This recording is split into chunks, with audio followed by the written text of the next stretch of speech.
नमस्कार और आज के इस खास विश्लेषण में आप सभी का स्वागत है। ऐसे कितने आविष्कार हैं जिन्होंने वाकई में दुनिया का नक्शा ही बदल दिया। आज हम एक ऐसे ही एंशिएंट इनोवेशन की बात करने वाले हैं। लेकिन शुरू करने से पहले एक क्विक शाउट आउट हमारे स्पॉन्सर वेलोसिटी क्लासेस को। इनका मोटो है fly your own way.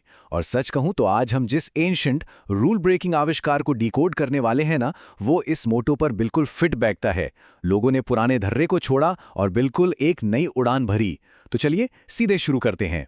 Okay, तो चलिए इसमें गहराई से उतरते हैं और देखते हैं कि ये मड रेवोल्यूशन यानी मिट्टी की क्रांति आखिर थी क्या। बात है 11वीं सेंचुरी चाइना की। यहाँ पे बी शेंग नाम के एक बेहद कुशल आर्टिजन ने एक ऐसा आविष्कार किया जिसने सब कुछ बदल दिया। Ceramic movable type. ध्यान दीजिए, ये कोई छोटा मोटा एक्सपेरिमेंट नहीं था, ये एक प्रॉपर इंजीनियरिंग मार्वल था। और हाँ, मशहूर गुटेनबर्ग प्रेस से सदियों पहले ये बन चुका था। सोचिए, इतनी शुरुआती दौर में मास प्रोडक्शन की नींव रखी जा चुकी थी। अब जनरली जब भी हम किसी प्रिंटिंग प्रेस को इमेजिन करते हैं तो दिमाग में क्या आता है? बड़े बड़े लोहे के पुर्जे, स्टील, भारी मशीनरी, राइट? लेकिन सबसे हैरत अंगेज बात यह है कि हिस्ट्री का सबसे पहला और सबसे सक्सेसफुल मास प्रोडक्शन सिस्टम किसी धातु या मेटल से नहीं बना था। वो बना था सिंपल साधारण मिट्टी से, लिटरली मिट्टी से। ये सच में सोचने पर मजबूर कर देता है कि कैसे एक इतनी आम सी चीज से इतनी बड़ी क्रांति की शुरुआत हो सकती है।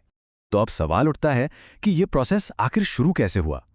इस पूरी कहानी का जो मेन हीरो है ना, वो और कोई नहीं बल्कि यही कच्ची चिपचिपी मिट्टी है। और इस नरम मिट्टी को एक यूजेबल टूल बनने के लिए बहुत ही सीवियर स्ट्रेस से गुजरना पड़ता था। ये अपने आप में एक ब्लैंक कैनवस तैयार करने जैसा था। इसकी शुरुआत होती थी एक बेहद ही थका देने वाले फिजिकल लेबर से। आर्टिजन को इस कच्ची मिट्टी को अपने नंगे पैरों से लगातार रौंदना पड़ता था। क्यों?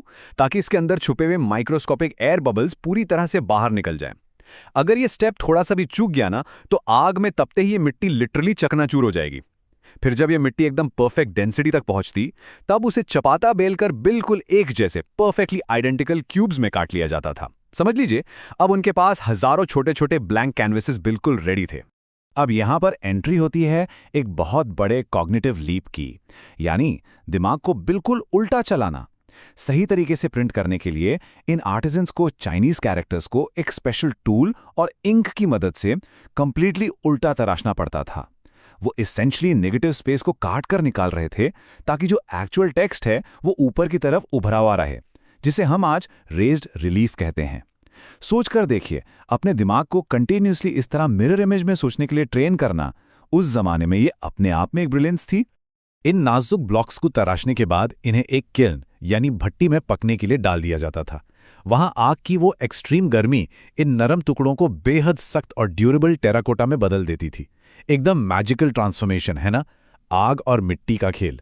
लेकिन वेट, यहां एक बहुत ही मैसिव कैच है, एक ऐसी हिडन फ्लॉ जो लोग अक्सर मिस कर देते हैं और जो इस पूरे के पूरे सिस्टम को पूरी तरह फेल कर सकती थी। और वो अहम सवाल ये है कि इस अत्यधिक पोरस और ब्रिटल यानी आसानी से टूटने वाले टेराकोटा को प्रिंटिंग के लिए एक्चुअली ठीक कैसे किया जाए। देखिए, पकी हुई आम मिट्टी बिल्कुल एक स्पंज की तरह रिएक्ट करती है। अगर आप इस उभरे हुए टेक्स्ट पर सीधे इंक लगाएंगे तो मिट्टी उस सारी स्याही को तुरंत पी जाएगी और आपका प्रिंटिंग का सपना वहीं खत्म। तो फिर इस प्रॉब्लम को उन्होंने सॉल्व कैसे किया? नाउ इस फेज के बारे में जो सबसे इंटरेस्टिंग बात है ना, वो है एक बेहद ही अनएक्सपेक्टेड प्लॉट ट्विस्ट। यहां एक आर्टिसन अचानक से एक मास्टर केमिस्ट में बदल जाता है। उन्होंने इसका समाधान निकाला बाजरे यानी मिलेट के एक गाढ़े घोल में। इन किल्न बेक ब्लॉक्स को लिटरली बाजरे के गाढ़े उबलते हुए ग्रुअल में डाल दिया जाता था। जैसे जैसे ये उबलता हुआ स्टार्ची लिक्विड इस सिरामिक के अंदर पेनिट्रेट करता, ये मिट्टी के उन सारे माइक्रोस्कोपिक पोर्स को हमेशा के लिए सील कर देता था। ये कोई आम ट्रिक नहीं थी, ये एक शानदार केमिकल सोल्यूशन था। इसने ना सिर्फ उस ब्रिटल मिट्टी को मजबूती दी, बल्कि इन ब्लॉक्स को इंक होल्ड करने के लिए परफेक्टली प्राइम कर दिया। अब ये स्पंज की तरह नहीं बल्कि एक परफेक्ट स्टैम्प की तरह काम करने लगे थे। खैर, ब्लॉक्स तो रेडी हो गए, लेकिन असली इंजीनियरिंग चुनौती तो अभी बाकी थी। अब सवाल था कि इन सैकड़ों छोटे छोटे अलग अलग लूज ब्लॉक्स को एक साथ बिना हिले डुले कैसे लॉक किया जाए ताकि वो पढ़ने योग्य सेंटेंसेस बन सकें। इस चुनौती को क्रॉस करने के लिए उन्होंने डेवलप किया एक नेचुरल थर्मल ग्लू सिस्टम। उन्होंने सबसे पहले एक फ्लैट आयरन बोर्ड लिया, फिर कैरेक्टर्स को उस पर अरेंज किया। उन्हें फिक्स करने के लिए उन्होंने पाइन रेजिन और बी वैक्स यानी मधुमक्खी के मोम को पिघलाकर एक नेचुरल थर्मल ग्लू बनाया।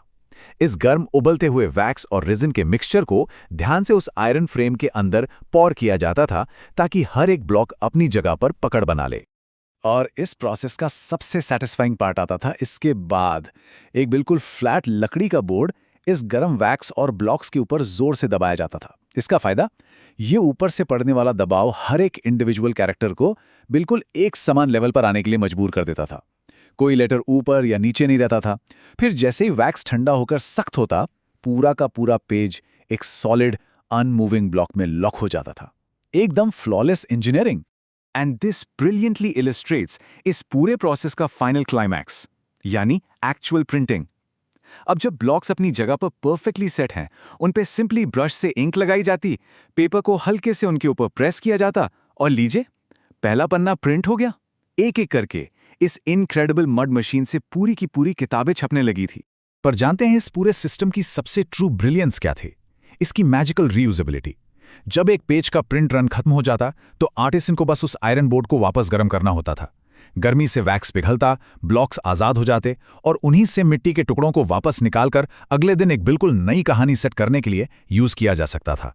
आज हम जिसे मॉड्यूलर इंजीनियरिंग कहते हैं, ये उसका एक प्राचीन और जीता जागता चमत्कार था।